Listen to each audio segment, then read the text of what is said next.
Recently, I was asked to be on a colleague's friend's podcast talking about self-care and what I do for self-care. And the answer that I gave for her podcast was something that I think we need to talk about. So, when it comes to self-care and fun, what do you need to make sure that you know, especially when it comes to running your business and managing your money? So, here we go.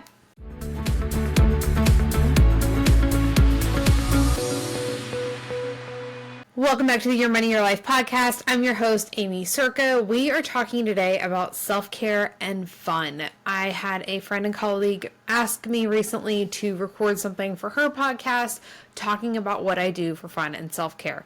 And when I was thinking about my answer and what I wanted to say, there was an overall theme that came up.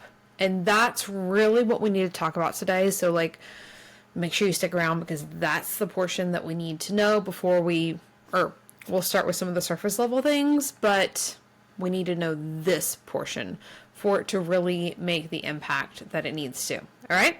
So what the heck do I do for self-care and fun? And I feel like this answer will change, and it will change for you too, because it's right. What is filling your cup isn't always necessarily going to be the same thing. So whether it's leaning into rest more, whether, it's my garden that I love, it's a hobby. It can be very stressful sometimes, or frustrating. It's very frustrating sometimes because, there's pests that come in and all of those things. And gardening in Texas is not for the weak. We just get so many pests. It's insane. But the garden is a source of joy and self-care and really just being outside. That's one of my main things, just being outside or taking time. I am one of those people that enjoys taking a bath, and I know, stereotypical self-care, right? But those things do refill me. But the part, and then of course fun was the other portion of that.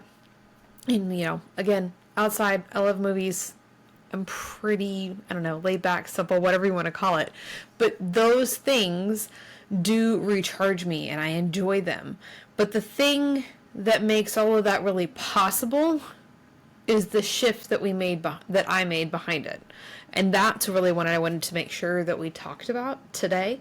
Because as we are going through this summer, I've heard from several people that, it's been so busy. There's a lot going on. I know I've had a lot going on personally that we're managing, that we're handling, that we're navigating. Life is hectic. Life is crazy like it always is. And some I've heard that it's a good thing. We're having so much fun. We're doing all of these things this summer. For a lot of people, I've heard there's shifts and there's things that are different. We're feeling stress and we're feeling pressure. So we're trying to do the fun things because we know that we should. But at the same time, we're feeling that stress and pressure showing up.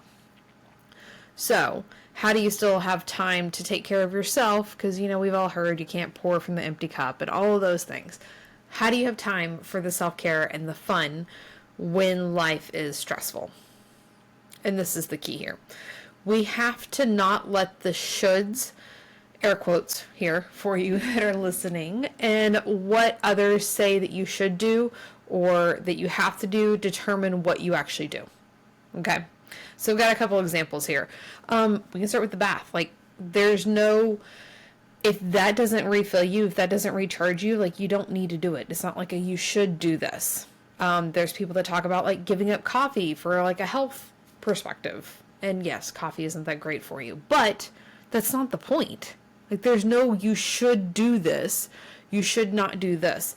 So stop feeling guilty for the things that you feel you should do. Whether it's you feel you should be spending more time with your kids or you feel you should be working more in your business.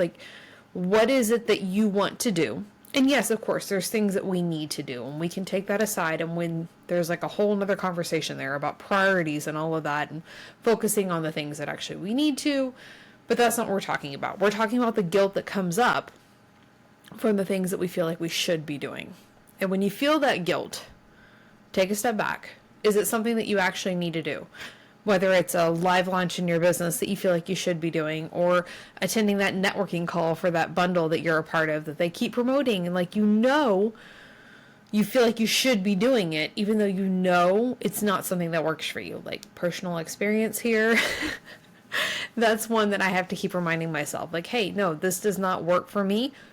That's not something I'm going to show up for. And it works for others. Fantastic. I'm so thankful that that opportunity is there, but I can stand in my alignment and my confidence and know that's not where I want to be. Okay? What do you do for self-care and fun? I want to hear on Instagram. We're always looking for more fun stuff to do, more exciting things, more ways to fill your cup. But we're removing the guilt, the shame, the shoulds, all of those things that pop up, and at least taking a step back and reflecting, like, is this something that you actually need to do? Maybe it's not a should, maybe it's a need. What does that look like, and what is the importance? And being present wherever you're at. So that means whether you're working on your business, you're being present there. You're spending time with the kids, you're being present there. You're spending time in rest and relaxation and self-care, you're being present there. Instead of letting everything else that we feel like we should be doing affect us.